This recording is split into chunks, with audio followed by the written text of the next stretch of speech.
Welcome to the Buckhorn Podcast. I am Martelle, and with me always is Randy. What up, Randy? It is hot. It is amazing. No, I'm ready for fall. I'm loving this. We're only 2 days in. 2 days into hell. 2 days into awesome. Nope, too hot for me. I'm enjoying this immensely. I made a post about it yesterday. You did? Yeah. Oh, I don't use I know Facebook. you don't follow me. I don't know. Not only do I not now follow you don't follow anybody. I don't follow anybody. Right. And I never get on the Facebooks anymore. That's right. So, no, everything's going good aside from the temperature and my weight. We've made some improvements here in the studio. We have. You've got a new computer after yours scrapped out. I did. I got a new. Let's call it ours, but in reality, it's yours. It's mine.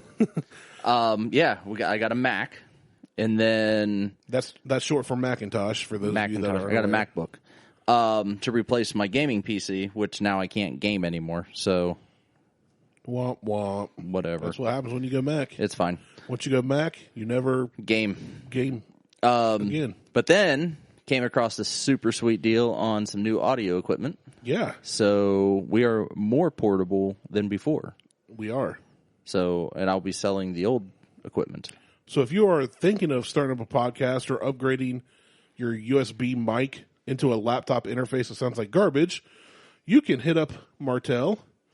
You can hit us up on Facebook or Instagram or buckhornpodcast@gmail.com because he has gear to sell. Yes, I have stuff to sell. So what's been going on with you? Well, yesterday, as we record, this won't air for another week. Right. But Memorial Day, went and visited some graves of some ancestors. Went to Amish country. And it's funny because we've been going to this place for, decades. This little Amish place down in Adams County. Yeah. And they've got, like a furniture and woodworking store where you can buy games and gliders and whatever you want, Yeah. all Amish made. And then they've got their store, and one half of their store is you can buy regular items you'll see at Kroger, including things like margarita mix, which I thought was funny. Ooh. No alcohol, but the mix. Hey, so all you need is tequila. Other side is the other side is the Amish made goods. So we went and got some things we like. Let Huck pick out a few little bags of candy. And then we go to the bakery where everything's made fresh daily and got, a pretzel. And I think we got some, a loaf of bread and some other things.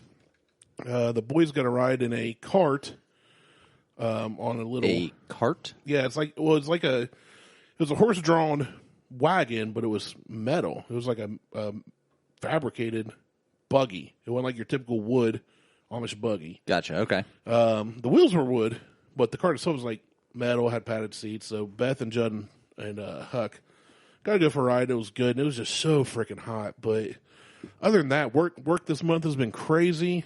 You and I have been trying to, we got the new equipment. We've been talking about new endeavors with other people that we'll save for now. All right.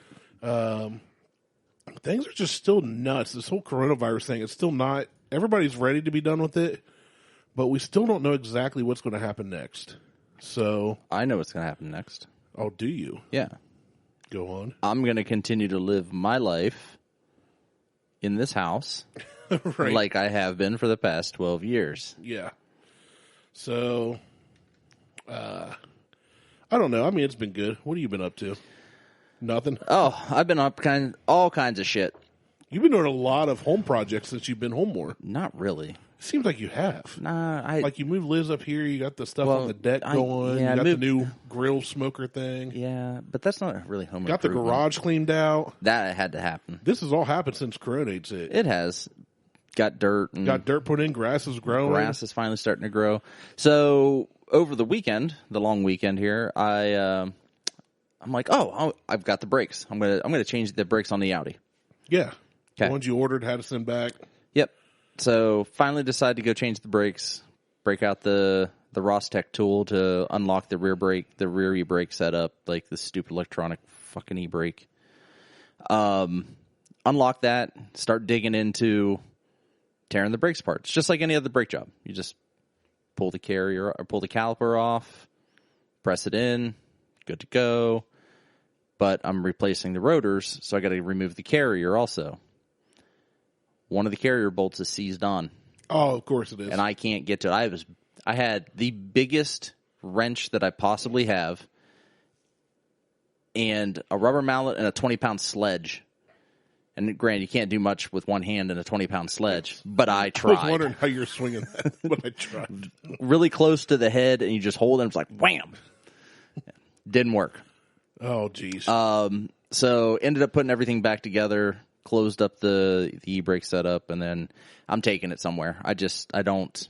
You're done. I don't have the patience to deal with. North End wrench.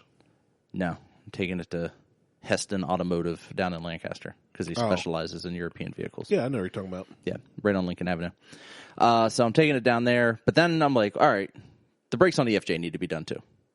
I'll go buy pads, set to go.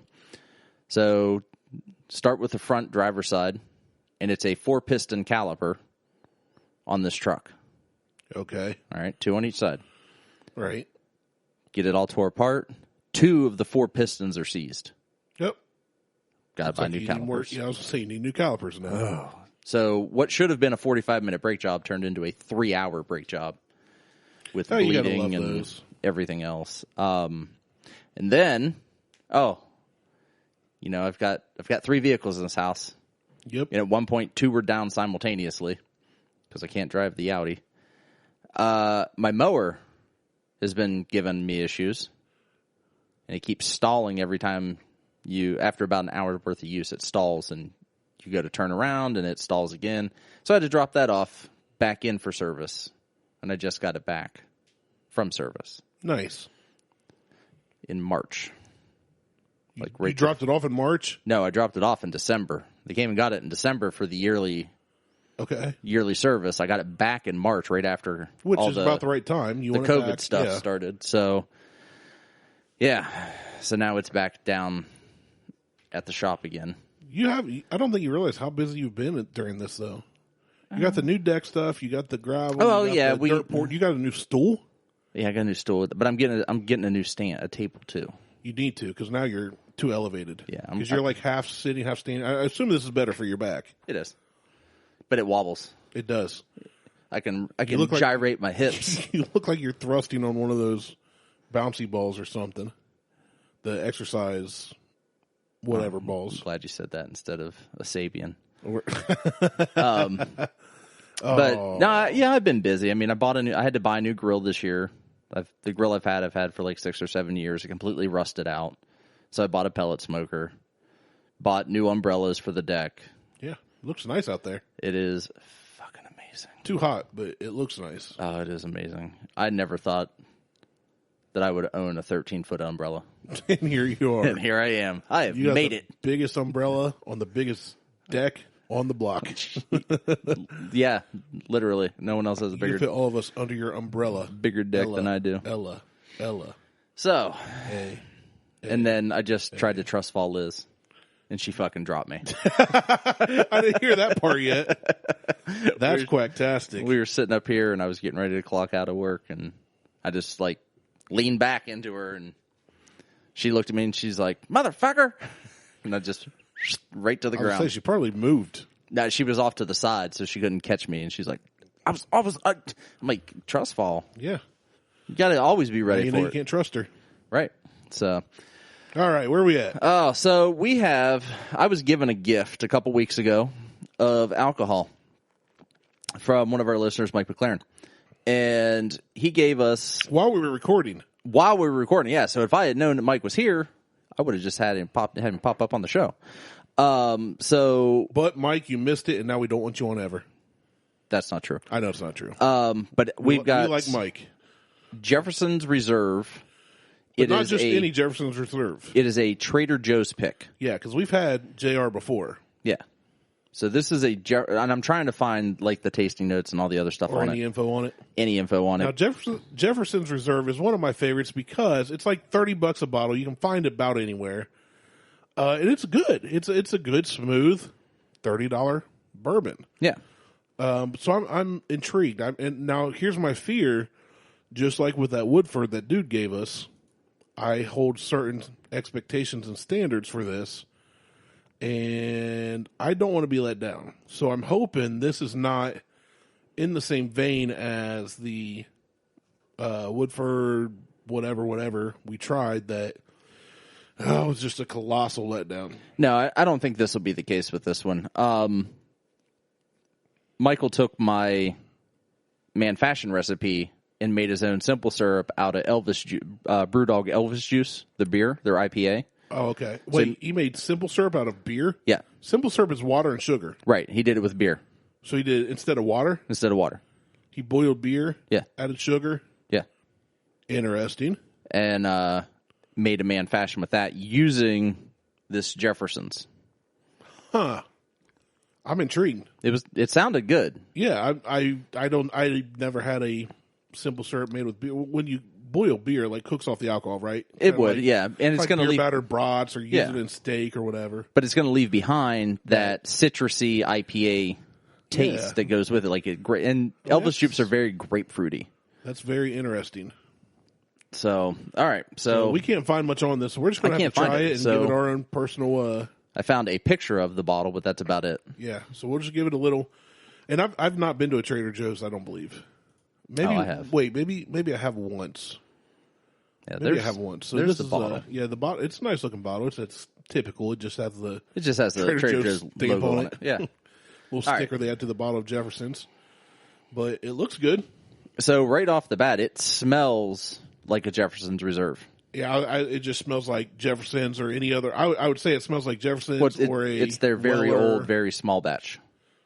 Yeah, it smells like anything else of the same kind of mash bill or make. Yeah. It smells like a decent bourbon. Yeah. So let's see. Like I'm stuffed up as always, but nothing pops out at me. No, I get a little bit of vanilla and caramel. Yeah, you're typical. It smells typical. like a standard, not bottom shelf bourbon to me. Like there's no burn on the nostril. It just smells good. It smells like a good bourbon. Yeah. So on the nose, I like it. So let's give her a taste. I already gave her a taste. So go ahead. You did? Okay, I'll give her a taste. You talk. So you get a little bit of that burn that Randy likes. But I'm getting vanilla, toffee, a little bit of I can't think of what it is, but there's a little bit of something there that's nutmeg. No, but it's like I actually get less burn on this. It's a little spice. I don't get as much burn on this actually. Really? It comes in late and mild. See, right off the rib, like off the first, just sipping it, I didn't feel any burn. Oh no, I let it sit in my mouth for a second. Just rolled it around. You know, instead of making mouth noises, I chewed it with my mouth closed. I mean, any bourbon you let sit in your mouth for a minute is going to eventually burn some taste buds. But if you just drink it like normal, just take a sip and down it, there is something unique about it. There is something, and I've had it's a little bit oaky, but it's not a charred oak. No. This tastes more like a pine, like uncharred pine has sat in it, like pine chips. Like there's some kind of a woody flavor I'm getting. I'm not getting pine. Pine's kind of minty. Okay, I've not chewed on pine. I was just throwing out a wood. Fine, chestnut, walnut. I don't care. Hickory, jicama. Chestnuts roasting on my open fire. Ugh. There's just this like a outdoorsy kind of feel to it, like an evergreen, like a. You ever have a pine country, like the tea from the needles and stuff? No, because that doesn't sound good at all. Oh, it actually is. You'd be surprised. Would I though? Would I be surprised? Would you be surprised? I think you'd be surprised, but I don't think you'd like it. Probably not. But I think you would be surprised that's not just tasting like dirt, like forest floor dirt. No, I like this, but there is something very unique about it. And we don't know the price point. We don't know. I mean, you can go to Trader Joe's, right? This may have been something that is only available to employees of Trader Joe's or in a certain area. I don't know much about it, so I keep taking tiny sips because I don't want to run out because we had a sample size bottle here. Yeah. Thank you, Michael, for providing this to us. You know what? It tastes nutty. It's a nut. It's like a mixed party nut kind of taste. Kind of, yeah. Like if you grab cashews and peanut stuff, you throw in your mouth, just chew them all up. It's kind of a nutty taste. It's like a Brazilian and a macadamia. Yeah, I don't know my nuts that well. I only put so many in my mouth at a time. But Well, usually it's 2. yeah, typically they come in pairs. But I'm tasting more cashewy. I think it's like a salty caramel. Not. It's weird. I'm getting a salty caramel That's out what of I'm it. saying. It's like I'm tasting a saltiness like from a cashew, and almost the sweetness from like a honey roasted peanut. Yeah, honey roast. There we go. Honey roasted peanut. That's kind of what I'm getting. And caramel and I'm vanilla. I'm getting the sweet and the salty. It's kind of like a chocolate covered pretzel, not taste wise, but in the fact that you get sweet and salty. Yeah, I like this, I like it too. and I don't know the price, but I'm going to go ahead and rate this a 3.5 donuts.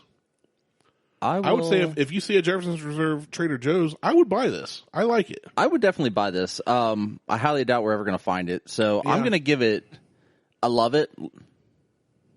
Okay, I like it. I'm going to give it I'm going to round down to 2.5. That's fair. I like it. We're never going to find it.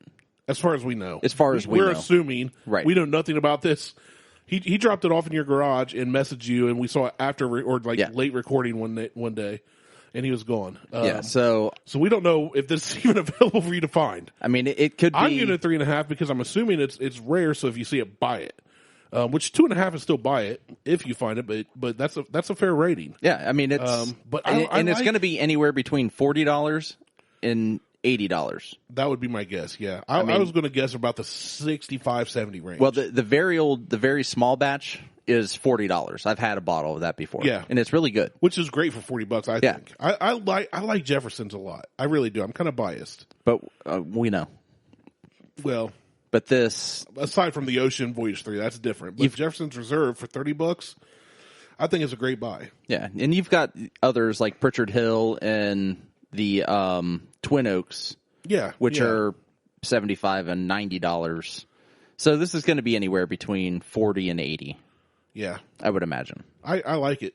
It's unique. It is very unique. I did not expect that with a tasting out of a sample bottle here, this little amount, and I kind of want more. There is no more. There is no more. But I kind of want more. Thank you, Michael, for listening and for donating. This is fantastic. I'm going to put some water in mine. So, yeah. What I got left? I'll have to put 2 drops in because I have very, very little left. I almost inhaled again like I did I was going to say, what just happened? On the episode, the last Bourbon Hunters episode. No, I literally just put 2 drops in because I don't have much left. It didn't really change a whole lot for me. Really? Yeah.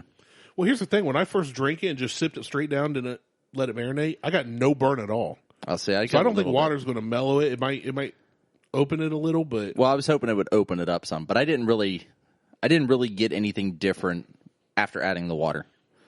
It just was watered down. This tastes like an all natural peanut buttery taste, not overly peanut buttery like Screwball, where I would mix this with an eggnog per se, but it's just that nuttiness of it. This is probably the most nut filled bourbon I've ever put in my mouth. Oh, I like it. I just took a big gulp and chewed the shit out of it. I like it a lot. Yeah, I do like recommend. If you find Jefferson's Reserve not from.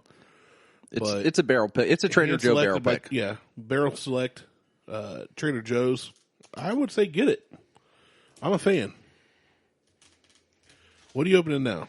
I've got to double check this one. This is an Empire Rye, which just means that it's made everything that's in it is sourced out of the state of New York. So it's a New York bourbon. Now I don't New like York whiskey. I don't like New York City at all. Well, this has nothing to do with New York City. Right. I love upstate New York where I have some friends that live and have a lake house and it's more rurally. So I'm going to go into this with an open mind and the Empire State is a whole state. The city itself sucks in my opinion. So we're going to see how this goes. And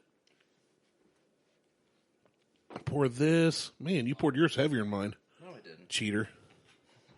It's my shit. It is. That's why I'm only mildly complaining.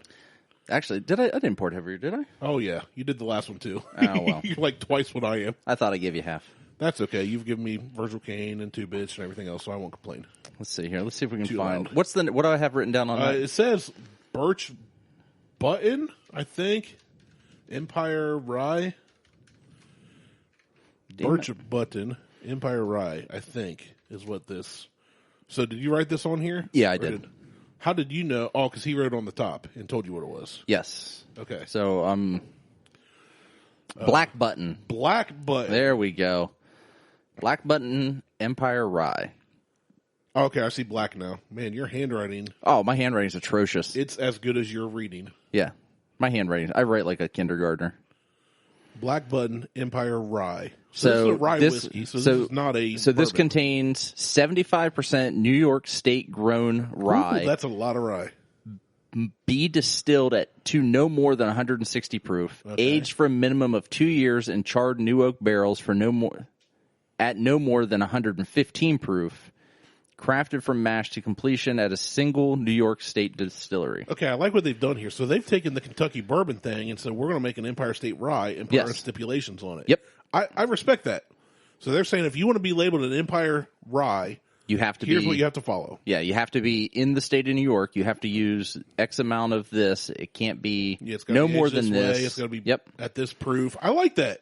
I'd never heard of an Empire Rye, so now I'm really intrigued. I had not either. So Black Button Distilling, I've never heard of.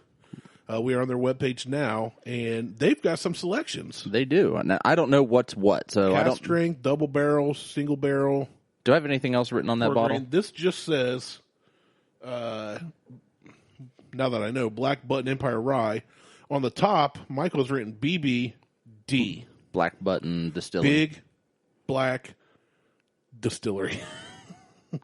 So the D could stand for double barrel. There's a double barrel. I doubt it's a double. It's probably Black Button Distillery. Black Button Distilling. Probably it. So we don't know what we're tasting here. So we don't know what this one is either. But we're going to go for it. They have a port finish. Black Button has a lot of options. They do. They have a 4-grain. They have a single barrel, a double barrel, a cask strength. What else? They got an Irish style, the Empire Rye whiskey. I'm going to assume it's this one, Empire Rye. We're going to go with that. Single barrel port finish, pre-prohibition style, and American straight. Okay, I want to try. We need to find. I'm assuming we can't get this in Ohio. We can't, but I know people in New York. Single barrel port finished. I would love to try the Prohibition style straight bourbon. I would love to try. Plus, those bottles look great. I want the double barrel. I want them all, but like if I could just say, "Hey, give me one of each," and I'll add it to my collection, which I've been doing good about.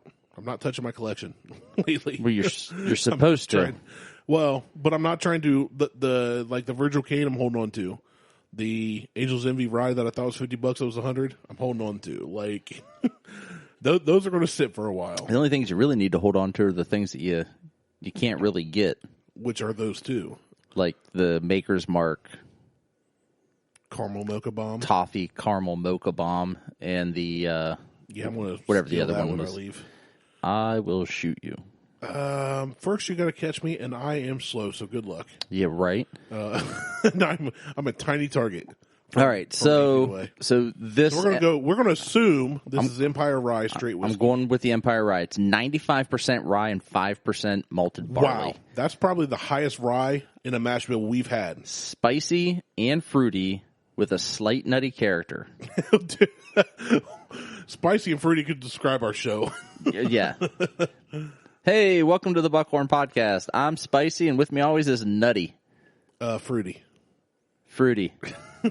Nutty fruity. Nutty fruity. Tutti fruity. Okay, so I'm the nutty character. I'll take that. Yeah, I mean... Yeah, no, I'll definitely... Someone's got to keep this ship running straight. I'll claim that.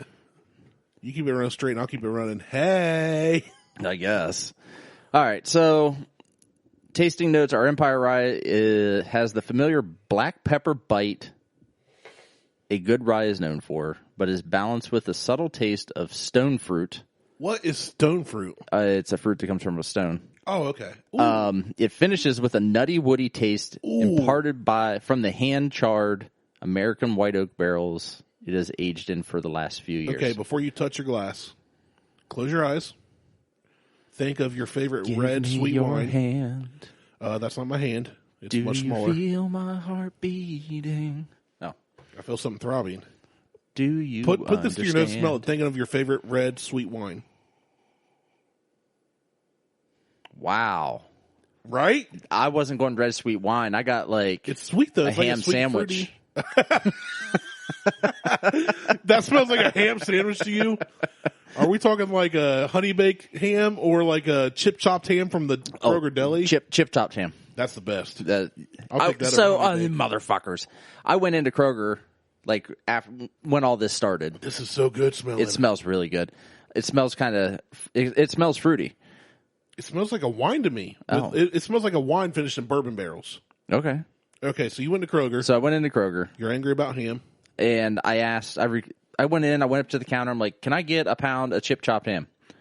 The woman at the counter said, we don't make that anymore. What? All it is thinner sliced ham. You just set the setting on the slicer thinner. Right. It's all ham, you dumb. And I said, what do you mean you don't make it anymore? I said, it's not made. I said, it's sliced. Yeah. And she just looks at me and she goes, how do you want it sliced? I'm like, chip chop. Yeah. I said, she just looked at me like I was stupid. And I'm like, set your slicer to the thinnest possible slice you can make on that thing. She goes, well, you won't get a full slice. I'm like, right. Duh. That's why it's called chipped and chopped. It's chipped and chopped. It makes it a Some hell of a people lot just call it chipped ham. Either way, that's what I want. Yeah, I want that. Dude, I could take a handful of chipped chopped ham and eat it like an apple. Do you know what I walked away with? What? 1/8 quarter-inch sliced ham. That shit was breakfast ham. I could have fried. You got Canadian bacon. I could have fried that up. I would have thrown it back and like, no. I was like, what? I didn't realize I got home. And she had, literally, they cut. I could have hand cut it. It was so thick. That's dumb. I'm like, this. I got like 5 pieces of ham in my pound. What do you mean we don't make that? No, I know you don't make any of the ham. They don't make that anymore. The pigs make the ham. You just need to know how to set your slicer. I can do it. I ran a slicer at a deli one time, like kind of for a job. It's not that hard. No, you literally, I used to take it to 0 and then bump it, and I'd try it like a test slice. Yeah, and if none came out, I'd bump it, until something came out, and then I'd just be like, okay, here we go, go until you get a pound or close to it. Yeah. Hey, is that good? It's a 1.08 pounds. Is that good? Nope. Yeah, it's Take fine. some off. Can't be bothered to have That's any fine. of that. You know what I do if I went over and somebody said no too much? Yeah, I'd say fine. I'd set it aside on the counter, and when they left, I'd eat it. Yeah, why not? Because I couldn't put it back in like with the full ham. Well, no, you throw it away and write it off. So you just eat it and write it off. Right. That's what we used to do at Burger King. Chip chopped ham at Burger King. No, instead of throwing shit out, we'd eat it and then write it off. I worked at Ponderosa in high school. I used to go home with 8 carry-out containers almost every night I worked of nasty garbage food. I can't stop smelling this. I'm trying to pinpoint what it is. It's very fruity. It's very fruity. Like it smells like potpourri. See, that's in bourbon. See, I don't like potpourri. I don't either. I don't get potpourri. All right, I'm trying it. No, but I'm going in for the kill. For me, it smells like a good wine finished in bourbon barrels. We've had Angel's Envy finished in port wine barrels. Wow. This is like the opposite. Yeah, this is a complete opposite. It's like wine finished in bourbon barrels, what it smells like. So you taste it. Go ahead. It is so buttery. It's like creamy smooth.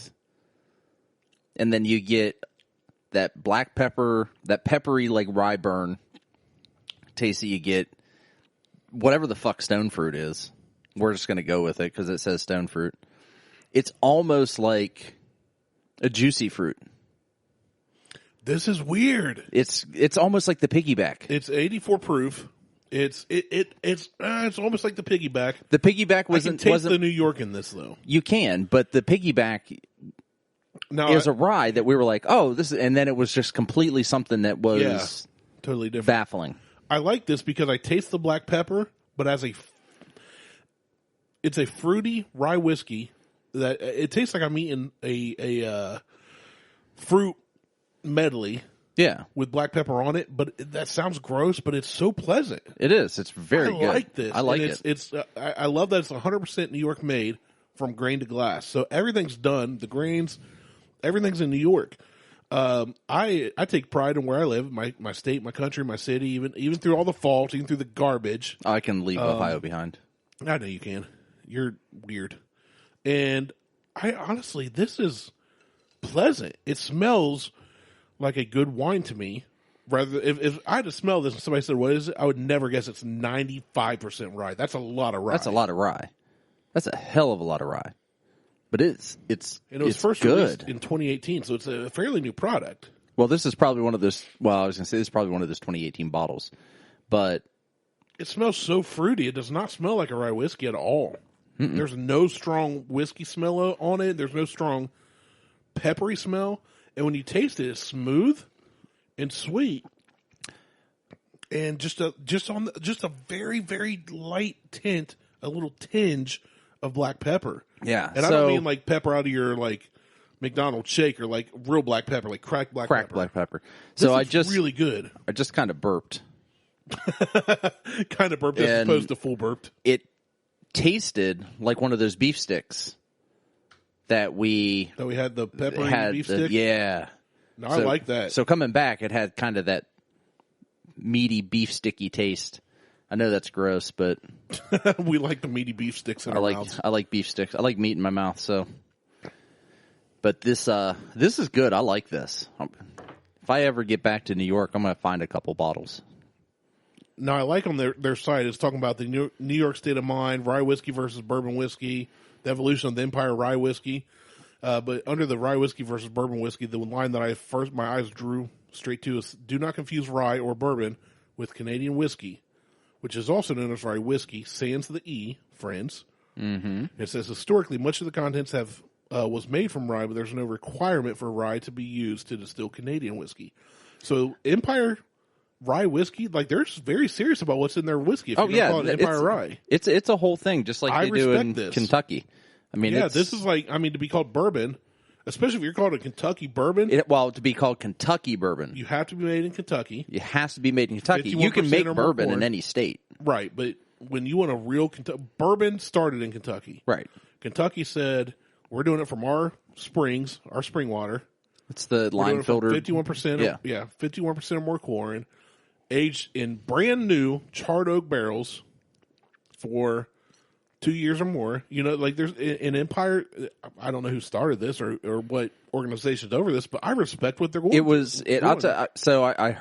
I've heard about this before, and I mentioned it to Michael because I think his dad was traveling up to New York, and it's actually not just one. It's all of the distilleries in the state of New York. All got together to said we're going to do this. This is what we want to do. Empire Rye. Yep. Here's our. Now I added some water. And it opened it up some, and I got more of a caramel and pepper flavor out of it. Bingo! I was going to say I got more pepper when I added water. Well, I got a little bit of caramel. I didn't get as much caramel, like on the sides, like deep down in the side of the tongue. Jowls. I don't have jowls. The side of the tongue, the teeth, the lips. Yeah, I don't have. Jowls. I didn't get any caramel. I got more pepper. I got the same flavor, but more peppery. But yeah, this definitely is fantastic. It's really good. Michael, I want the rest of your bottle of each of these. So I can Venmo. I don't have Venmo. I can PayPal or Cash App you. You can fight him for it. It's too hot out. I don't want to sweat anymore than I have to. I want to see this basically fight. Sweat all the. I would have fought him in 2012. Well, when I was in shape and like teaching people to fight. Now I'm out of shape and teaching people how to leave me alone. Again, there's a way to correct that issue. Yeah. Just stay in my basement. Work out. Don't talk. Yeah. Overrated. I'd rather do this with you and drink. Well, I do this and then I also work out. I lost like 6.5 pounds last week. If I do that every week for the rest of my life, I'll be fit by the year 2082. So leave me alone. Not good enough. Need to have you around longer, Randy. You'll replace me. And if I die in the air, who doesn't want to listen to that episode? Wow. You almost died the other day. That's true. The other episode. The other episode. I like this a lot. I don't know the price point. Does it say? Do we get a price point on it? I don't know. Let's see if we can figure out. I mean, I'm assuming this. I know it's not available in Ohio. I've never even heard of. Here, let's try Drizzly and see what they have. I've never heard of. I need to slow down my speaking. Oh, they have an apple pie moonshine. Oh, I am intrigued. So, moonshine, gin, moonshine. Not what we're looking for. No. It looks like the prices are in the $20 to $50 range for everything else, though, give or take. Yeah, they got a bourbon cream. Ooh. Did you open that bourbon cream yet? Well, that wasn't mine. It was Gary Wayne LeMaster's, but he came over and opened it and put it in some root beer. That tastes like a root beer float. It is really good. That was really good. So I might have to. Now, here's the thing: I bought him a bottle when I was up north for work, and it was $20. We'll go with about $50 for a bottle. So then I bought him a bottle in Cincinnati. He's like, "Oh, if you see it again, get me some." No, it's $65 for a bottle. Okay. I still like it at that price. This will be something, I don't have anything like this in my collection. No. So, you know what, which I sent you and dude a picture, and Tyler. I've got 9 bottles in my collection I'm trying to just hold on to for the right time. Because they're all kind of hard to get. Like I still got some King Snake left. Oh, every day's the right time for a Weller's or a Jefferson's Reserve. But for Virgil Kane or share it with Huck. Huck will love it. He will. But he's only 6, so I'm waiting until his 7th birthday to do that. 6.5. So, but yeah, no, at $65 from New York, can't get in Ohio. I'm going to give this one, I'm going to give it a 3. Only because, I don't know. I think I'm going to give it 3.5. Okay. I'm going to give it 3.5 just like the others. I think if you can get this, go get it. Now, I'm not saying drive from Ohio to New York to get it. But I'm still going to say, if you happen to be in New York and see Empire Rye from Black Button, get it. This is really good. I like it. I like it. I'm going to go with a 2.5. So we stayed the same on both. We stayed the same on both. So we split both at 3, basically. I like this, but there's something about it that I don't like. And I think it ends up being, I like the scent, the aroma on the nose, but then after I drank it, I don't like... It's more peppery when you drink it. I like the taste. I like the flavor. I don't like the aroma. Really? I don't want to smell it when I'm drinking it. I love the aroma. It's got it. There's something there that reminds me of something from my childhood that I hated.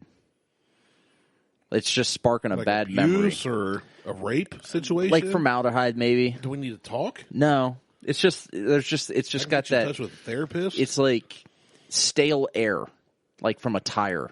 No, I hard disagree with that. The I'm smell just to not. me, I'd get a candle that smelled like that. No, I wouldn't do a candle. It smelled fantastic. Like I think it smelled very florally, very citrusy, very fruity.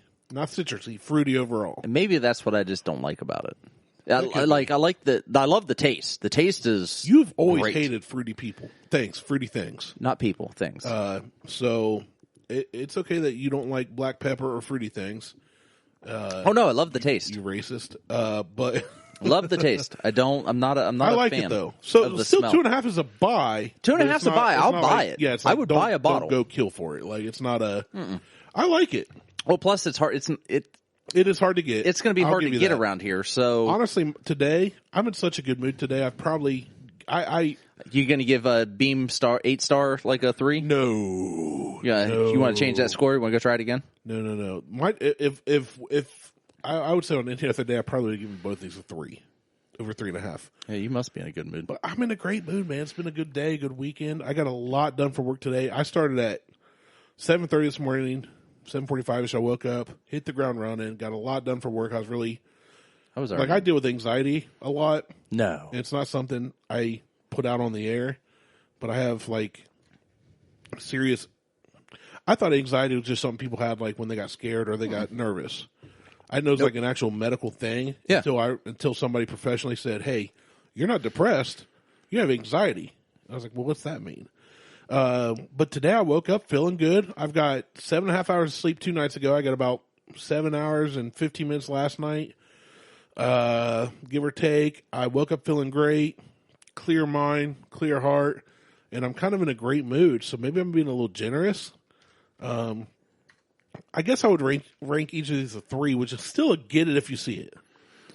Yeah, then that's where the 2.5 is. I guess our 2.5 to 3.5, 3 range, we're saying the same thing. If you see it, get it. Don't now like a Virgil Kane. That's something that when I'm out of state, I am hunting for.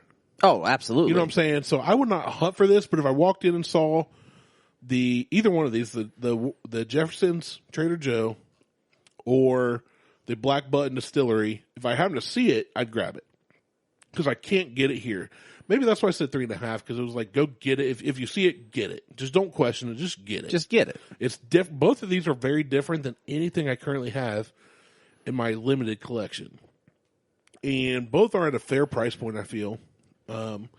So yeah. Now you know what? I don't think the Empire Rye is at a fair price point. It's $65. Oh, that was a $65 one. That should be more around.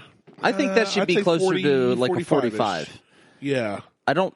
It's And again, we're assuming that's what we had. I think it right. is. I think that's what we had. I think we had the it was Empire definitely Rye. black peppery. Yeah, for sure.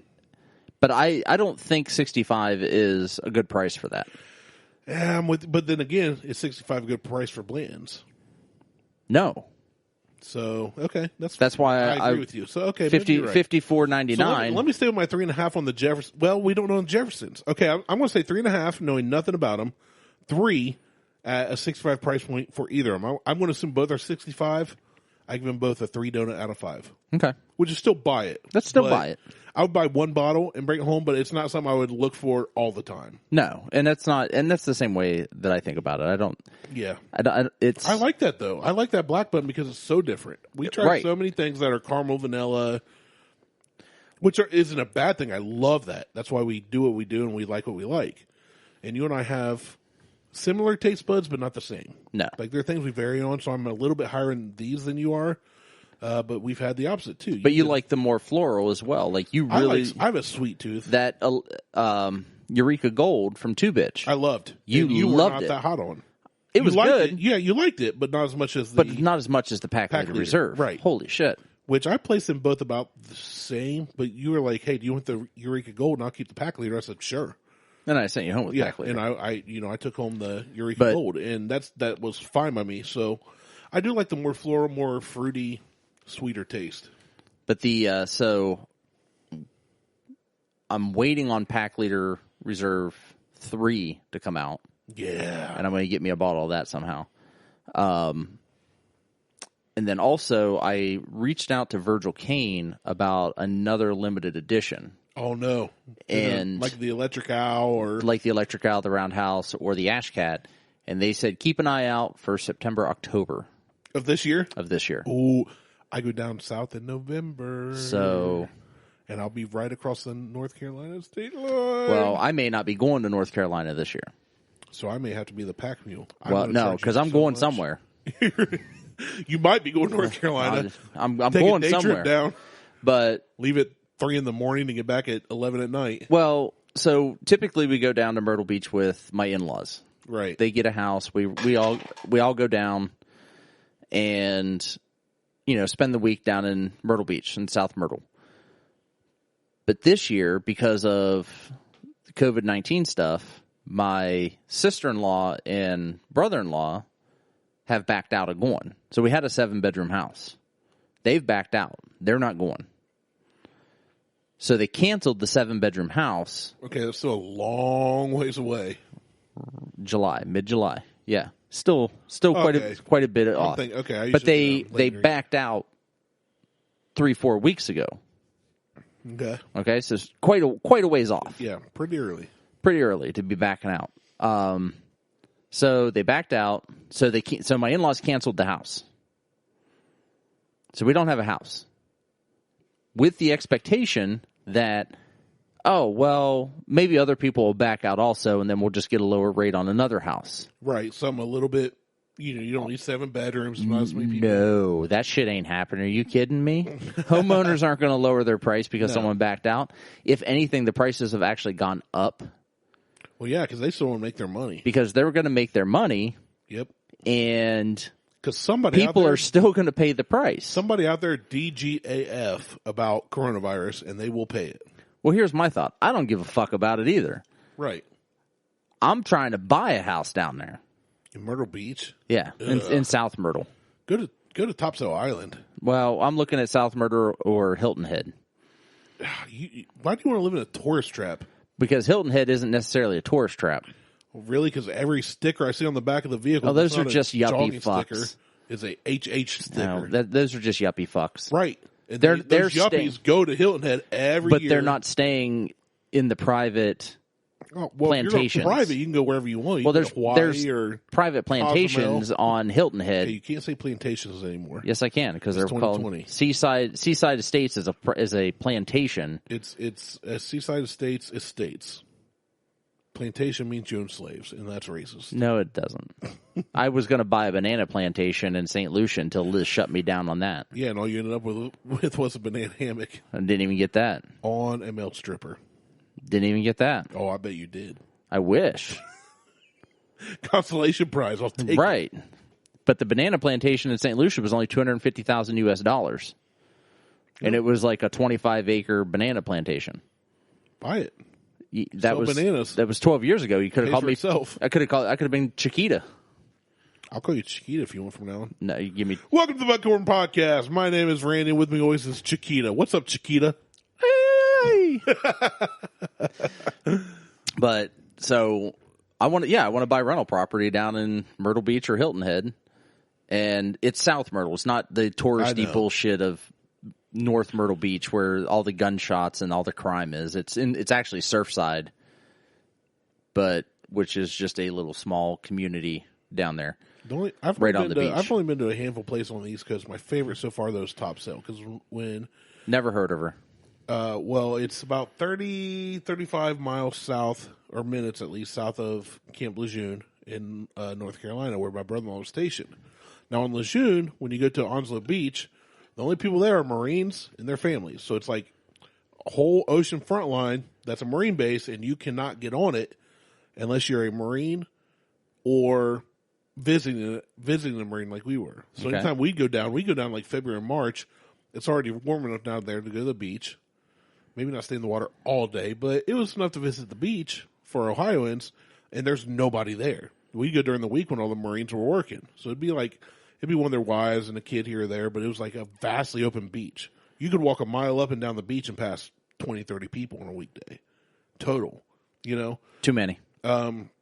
Yeah, do you want to go to Myrtle Beach where during peak season the place that I'm looking to buy it's private. So we went one private time, access. We went, well, private beach is fine. You're rich. I'm not. So no, we went to Topsail. White trash millionaire. Different. Okay, I'm white trash poor-millionaire. Right. So Topsail Beach is a little bit south of Onslow and Camp Lejeune in Jacksonville, North Carolina, not Florida. And it's kind of a retirement community. It's just real laid back, real kind of easy going. Just chill. Not many people on the beach. Quaint little shops. Like Beth and I almost moved there. I actually had an interview set up when I was in banking to interview at a bank down there, and we decided against it at the time. And I think we made the right decision. But if I was going to move to the East Coast, that's one of the places I would look for sure. So I know Chris and GW, which he's been on the show forever ago, but they like Tybee Island down in Georgia. I've never been there, but it sounds a lot like Topsail, where it's kind of secluded. It's on the coast, but it's not like spring break isn't going to ruin my day. Kind of like when Pumpkin Show comes to Circleville, it shuts down Circleville. When spring break goes to Myrtle Beach, it shuts down Myrtle Beach. Oh, shit. This is even further south than fucking Hilton Head. Topsail? Yeah. Yeah, it's nice. I think. Hold on. No, it's north of Myrtle Beach. Never mind. It's north of Myrtle Beach. Myrtle Beach is South Carolina. Yeah. Yeah, this is North Carolina still. Yeah, this is, yeah. Yeah, I don't want to be there. It's not. That's still too far north for me. Oh, it's beautiful. Too far north. Beautiful. Like Hilton Head down here. Oh, you can't see. Hold on. You're talking the same climates. Yeah, but that distance, that's a big difference in climate. No, it's still not. From me to my neighbor's house is a big distance in climate. And he's 800 feet away. Yeah, but that's Ohio. That's not coastal Carolina climates. Yeah, that's a huge Plus, difference. where's Virgil Cane from? South Carolina. I thought it was north. Wrong. Ugh, Charleston. All right, well, Virgil Cane loses half a donut now. You're a liar. Dude, Charleston? Gross. I like South Carolina, but I don't like Charleston. Right there. Too big of a city. Gross. Yeah, that's where I want to be. Or Florida. I'll take either one. Don't give a shit. It's not Ohio. Topsail's nice just because it's so secluded, quiet. Or, better yet. What, you're going to Cuba? To Havana? Nope. No, we're literally just looking at a map. Literally. Yeah, we're literally just sitting here looking at a map. Turks and Caicos. I've never been to any of those. Where are Long Island? That's a long way from New York. Nassau, the Bahamas. Cuba. All right, I don't know where it is. Just to sit here and fuck around on a map. You're literally just scrolling around a map. Yeah. I thought I was close. I wasn't. You're not. Just put it in. Oh, yeah, St. Lucia. Boom. There it is. Yeah. Those islands have done well the last few years with all the hurricanes and This not one, having a well, home so- or food or clean water. So go ahead and move there. y'all are listening to this while we talk about it. So Hurricane Alley starts here at St. Lucia. They don't get hurricanes. It all comes up through here. U.S. Virgin Islands, Puerto Rico. What it sounds like to me is you're going to pay way too much for a half acre of land there and be overly crowded. I'm not going to pay for any land there. I'm going to live in a condo. Fine, you're paying way too much for a condo and no land. Congratulations. Fine with me. I don't give a shit. And 1 million people on an island the size of the tip of my pinky. Hey, beach all the way around. Beach. And Yeah, most of it's... That's how an island works. You're right. Right. Beach all the Right. way around it. And most of the island is national park anyway. Gross. Not perfect. Can I ride my four-wheeler there? Yes. Can I hunt there? Yes. Can I? Yeah. Can I own any gun I want there? I would imagine you can. They're part of imagine? I'll have to look. the Caribbean Republic. Is the cost of living the same as in Pickaway County, Ohio? Fuck no. Yep, there's the killer right there. But why would you want to live in Pickaway County, Ohio? It's not that I want to, it's that I can afford to. Okay, there's a difference. I can afford to live in St. Lucia. Well, you're white trash millionaire. I'm poor. I can afford to move to St. Lucia. We are not on the same level, Martelle. You can afford a 13-foot umbrella. I can. I can afford a 13-foot 2x4. Barely. Well, I have to And special order it won't keep the shade off. It won't at all. I'm a white individual. Thanks for making me feel great. You're welcome. Lose some weight. This is an awesome episode. You know, the one thing about this new recording equipment is I don't know how long we've been recording. That's good. Does it tell you there? Yeah. Oh, does it? Yeah. I didn't know that. Yeah, it tells me. I'm literally looking at the back of a tripod with a Walkman on it. Pretty much. Is what it looks like. And with some wires XLR coming out cables of it. coming out of it, and yeah. So I don't have the screen that I usually do where I know exactly how long we've been going. No, but depending on how this works out, I can switch between, we can record on that machine, or we can record to the laptop like we've done in the past. I like it. I'm not against it. So I just realized like I'm trying to figure out how long we've been babbling, and I have no clue. What do you? there's microphones that go with it too. Oh, nice. So I got 2 different microphones. This one actually has a line in. Okay. So I can run a line from the laptop to here and turn it on. Gotcha. And actually play music from the laptop so you can actually hear what we're talking about, but we're not showing anything interesting. We should post a link, though, to what we're using so folks know, maybe. Maybe somebody's been thinking about, I'd like to do a podcast. I wonder what they're using and what we've used in the past. So send me an email and I'll sell you some products. You're not going to sell them the new one, though. No, I'll sell them our old crap. It's not crap. It's fantastic. Well, you're right. Product. It's not crap. I will say it's really good quality stuff. We just decided to go something more portable. So if we want to walk around Pumpkin Show or St. Lucia, we can. In reality is, depending on how this recording turns out, depends on how we record in the future. I thought about that. Like, what if our quality drastically, tanks? It shouldn't tank. It shouldn't. But I have everything set up. Like, I've gone through and read all the documentation, did videos on how this should be set up for recording input. But at the same time, if this doesn't work the way we want it to, I can route it right through the laptop like we did with the old system. And do the same and just thing. record it straight to the laptop instead. So then it'll only be different if we went, on the road. Yeah. Yeah. Well, I mean, I'm not even using battery power right now. Because this is battery powered. I've got it plugged into the wall. Man, just because I don't want to use batteries. It took 100 episodes, but we getting fancy. Oh, fuck yeah. Well, it took about 3 test recordings in one day, and then we realized this sucks. And then we got fancy. And then I went out we're fancier. And got super fancy and spent a shitload of money on stuff. We bougie now. Yeah. We're like the white trash millionaires of podcasting. Slumdog millionaires of the podcast right here. Yeah. All right. So, that it? Oh, I don't know. We can wrap it up. How long we've been going? It doesn't matter. Has it been 10 minutes? Has it been 100 It's whatever we put out. days? Well, I know that. I mean, if it's an hour and a half, it's an hour and a half. If it's 20 minutes, it's 20 minutes. Yeah, good point. I don't really care. I mean, it is what it is. I just found a new podcast that started following us, and I started following them on Instagram called The Whiskey Minute. Oh, yeah? They do a 1-minute show. Shut up. 1 minute. I'm going to follow them. That's 1 minute incredible. show. They're down in Florida. Of course they are. you're going to move to Florida someday. We're going to have to, like, you're going to have this down there, and I'm going to have a USB mic plugged into my laptop. Probably. That picks up every burp and fart I let out. Yeah. Oh, man. Just don't leave me, Jack. Don't ever leave me. Who? Jack. Jack Mayhofer? Yeah. So if Jack helped you off a horse, would you help Jack off a horse? Absolutely. That's just common courtesy. Okay. If your Uncle Jack was stuck on a roof, would you help your Uncle Jack off? No. Why? Because I don't like Uncle Jack. He's a pedophile. You can put the ladder up for him? Nope. He's not a pedophile. You're like 47. Doesn't mean you didn't try to touch some other kids. And this brings us back to the chloroform. Yeah. In your childhood. Chloroform what? Exactly. I don't remember anything. All right. This has been a 13-foot umbrella podcast. We are done. All right. So check us out on Facebook, Instagram, and Twitter. It's the Google Tweetstagram. We don't use Twitter. We still say it. So we still say it because it just makes sense. Just follow us there so maybe somebody else will. Whatever.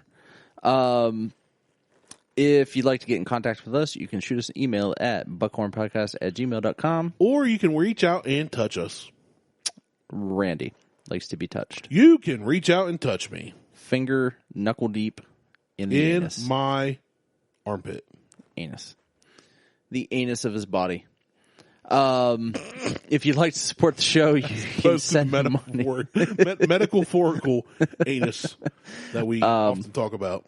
If you'd like to support the show, you can send us money on Venmo at Brandon-Martell.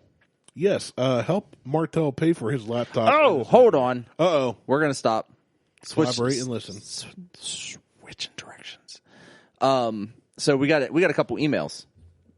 Oh, yes. We got one from James. I've only seen one. Can you pull them up on the computer? I might be able to. Let's do this. Yeah, let's read these because these are good. We got two. We got two emails. And by couple, you meant a couple. I literally meant a couple. Two. I read. You sent me James. I sent you James, and James's was good. James has been listening for a while. He's listened to like 98 out of the 100 podcasts that we've done, the 100 shows we've done. And we did say somebody let us know if you've been listening. And he let us know. So he said he just listened to the 100th episode. Congratulations. I've listened to 98 episodes while toiling away at the evil Omnicorp. Thanks for doing what you do. P.S. Bring back Martell's sister. I think James wants to have a little more Sarah in his life. Well, even though she is happily married. I would like to have a little more Sarah in my life. Oh, that's your sister. That's weird. Joe Dirt Day. No, I just miss my sister. Your name's Joe Marte? No. Don't you mean just Joe Mart? Either way, I like having my sister around. The thing is, Sarah lives far, far, far. She's in Florida. We're in Ohio. Right. I would love if Sarah was here. We'd have her on every episode. I'd have her on every episode. She'd be our third host. wheel. Yeah. Or no. Wheel. She would be the third wheel to Martell and I's. Randy would be the third wheel to this White Trash Millionaire show. But be the third wheel? That's usually a couple thing, and that's your sister. You guys really like the South. It's a show. Oh, okay. All right. Okay. So anyway, but one of the questions James had, and I told him that I was almost certain we had answered this on a previous show, but I would get to it. So the question is, what is a supercar? Kind of stumped me. What's the difference between a fast sports car and a supercar? Is the Ferrari F430 a supercar? Yes. So the Ferrari F430 is... I was still reading. Oh, I'll come back to it in a minute. Let's address this. We'll address this. So Supercar Definition. You put super definition. Yeah, I know. It's because my brain works faster than my typing does. So now, in that, man, that's an old episode. So he hasn't been listening in a while. So that's a really old episode. Between a supercar, one word. So a supercar, also called an exotic car, is loosely defined as a description of certain high-performance street-legal sports cars. Since the 2000s or 2010s, the term hypercar has come into use for the highest-performing supercars in the United States. Muscle cars were often referred to as supercars during the 60s. So I believe in that episode we kind of defined a supercar versus a car that is super, aka a super space car. Yes. So a supercar would be your Ferrari, Lamborghini, Bugatti, Maserati. So McLaren, most not of Michael McLaren, but your car McLaren. Yeah. Your high end exotics, which are now since the early 2000s known as a hypercar, maybe. Well, hypercar just goes even further, next like level. Bugatti, like yeah. a Bugatti would be a hypercar. Like all bourbons are whiskeys, and not all whiskeys are bourbons. A Bugatti could be defined to me as either a hyper or a supercar. I'd take either, but it is on a next level. Yes, the McLaren, when it first came out, the what was it? The McLaren. Help me out. I'm blinking. I don't know. M1, F1, whatever it was. Just go with it. Blew everything off the planet. Right? It was crazy. It blew the doors on Ferrari, Lamborghini. And even Ferrari and Lamborghini had those quote-unquote, I'm doing air quotes you guys can't see, poor models or common models. Where when McLaren came out, it was like, this is what it is. If you can afford it, tough crap. Well, that's the way Lamborghini have been, and that's the way Ferrari used to be. Right. But Porsche's a supercar. You got your 911 but you also as your base model. You also have you do, but you've also got Porsches that are your non-turbo, automatic. Well, hold on. So you've got your 911. So Porsche makes the 911. That's your base model. They used to make the Boxer. Yeah. But that has since been replaced with the Cayenne or no, not the Cayenne. I just blanked on it. It's not the Cayenne's the SUV. It's a Cheyenne. Yeah. No, it's the same damn thing. Anyway, so the Boxer's been replaced with another car that's a mid-engine, rear-wheel drive or all-wheel drive. Porsche makes all those little roadsters. But they make a bunch of roadsters. But your 911 is still an $80,000 car for your base model. Yeah, but then you get your RS. $250,000 as your base model. But that's where I'm going. Then you got your RS, which is a step up on your 911. So your RS is the whatever. It's like you got your A4. Now you got your S4. That's kind of like your Jeep Cherokee versus your Jeep Cherokee Country. Right. And now you got the GT4 or the GT or whatever your Jeep Cherokee Sport, which is your $250,000, $300,000 Porsche. That is your supercar range. So basically, long story short, James, thank you for listening. The difference between a supercar and a supercar is it comes back to the stigma of it. Does the name Ford turn heads in and of itself? No. No, but the GT40 is a GT40 supercar. A supercar? Yes. Yes. Does the name Porsche turn heads? Yes. If you say I own a Porsche, it doesn't matter what it is. People go, nice. Oh crap! Like that's a nice car. Yeah. So there's a lot to do with the stigma, the price, the performance is definitely part of it, right? Toyota, does it turn heads? No. Does Toyota Supra turn heads? Yes. But is the Supra, which is the car we were talking about that episode, on the same level as a Lamborghini, on the same level as a Bugatti, McLaren? Out of the box? No. Are we talking about marques? Yes. But again, if you tell me you own a Toyota Supra and Joe Schmo tells me I own a Porsche, a Lamborghini, a Bugatti, right? Who do I think has the better car? Right. Even though you could have the faster car, depending right on modifications, on aftermarket. And I am the MK4 Supra is one of my favorite all-time cars. Before Fast and Furious, it was a car I loved.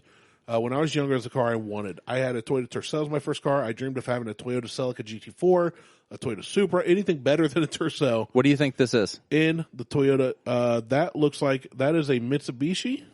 Yeah. Okay, Mitsubishi FTO. FTO. But again, if I say I have a Porsche and you say I have a Mitsubishi, who are people going to look at and go, he's got money? Right. The guy with the Porsche. The guy with the Porsche. That's our difference between supercar and supercar. It's based on performance. It's based on the name. It's based on the stigma around it. Our main point on that particular episode was the Toyota Supra was not a supercar. It was a super space car. Right. It was a great performer. Great car.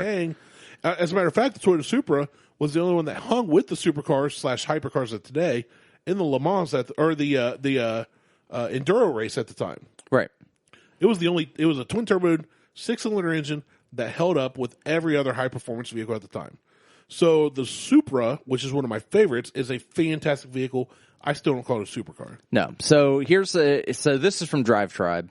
This is basically the guys this is Top Gear. The three the original Top Gear hosts. Yeah. Clarkson, Hammond, and May. I don't like them. Bunch of British douches. I don't know what that has to do with this. Well, that was just my opinion. Okay. Well, it's better than the new Top Gear, which is run by Chris Evans, who's a douchebag. I haven't watched any of that. So the top 5 examples of supercar or sports cars that they have listed are the Toyota GT86, which is basically the Scion thing, the Alfa Romeo 4C, the Audi TT RS, great car, the Mitsubishi FTO GPX, the Porsche 911 Carrera, and then supercars. The examples they give for supercars are the Aston Martin Vantage GT12, Lamborghini Huron, Hurricane. No, Huron.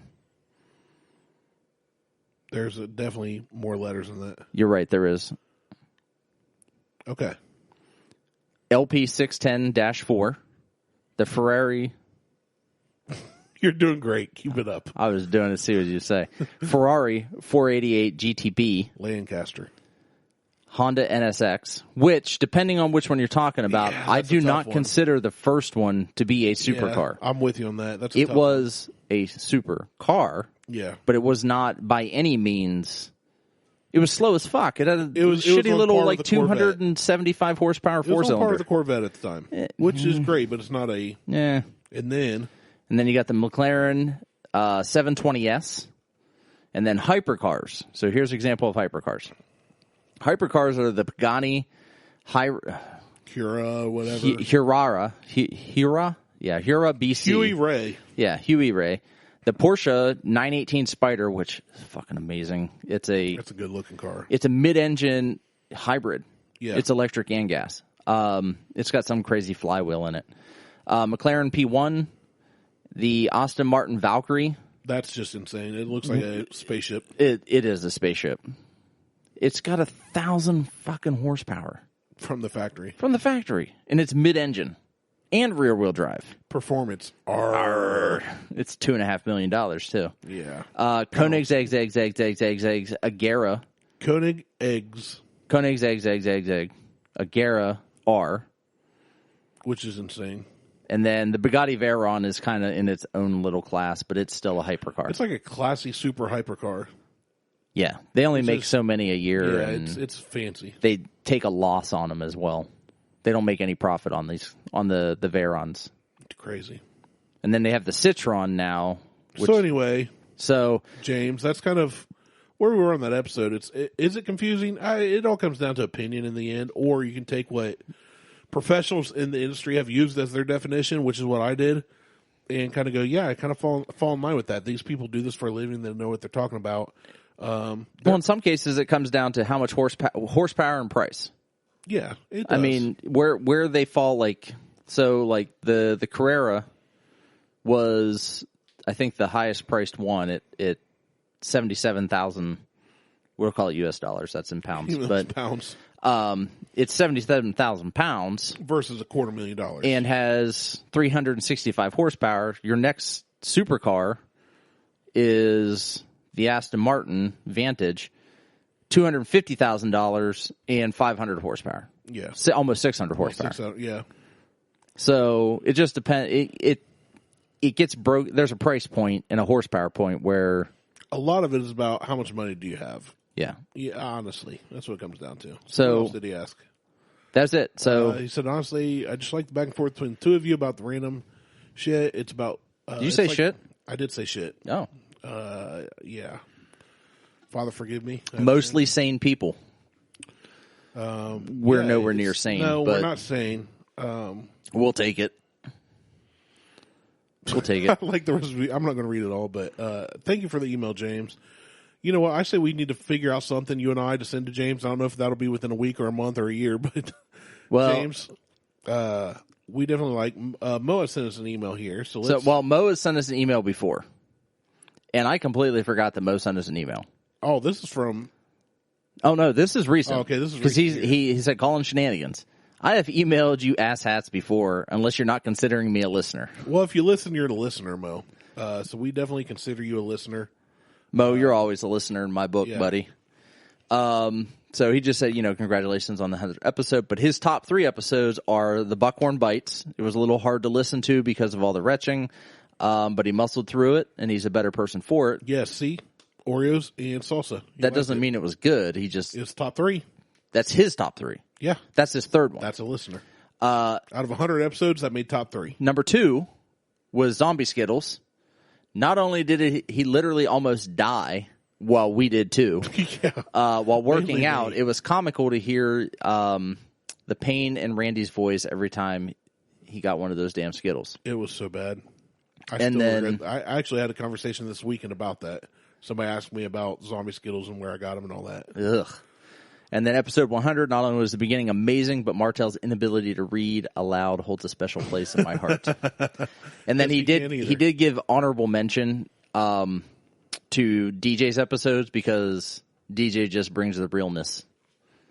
Yeah, he does. He said he brings they're unique and special and they transcend the list. Yeah. So we need to have DJ back on again. We do. He just lives so far away. That's his own damn fault. So thank you guys, both James and Mo, for sending us emails. So much. We do really appreciate it. And see, we do read these things on the air. We do actually read. We read everything that's sent to us. I held a conversation with James for probably about an hour over Instagram. Oh, nice. You actually messaged me like, hey, we got an email from this guy. Hey, we got an email from James. James emailed us, so. So thank you. Keep listening. Spread the word. Share, like, subscribe, do all that fun stuff. Let other people know that we're out here drinking whiskey and being idiots, morons, insanely moronic. So now we can officially end this. Yeah, so for Randy, I'm Martelle. We're out. I gotta pee. Pinkies up. Peace.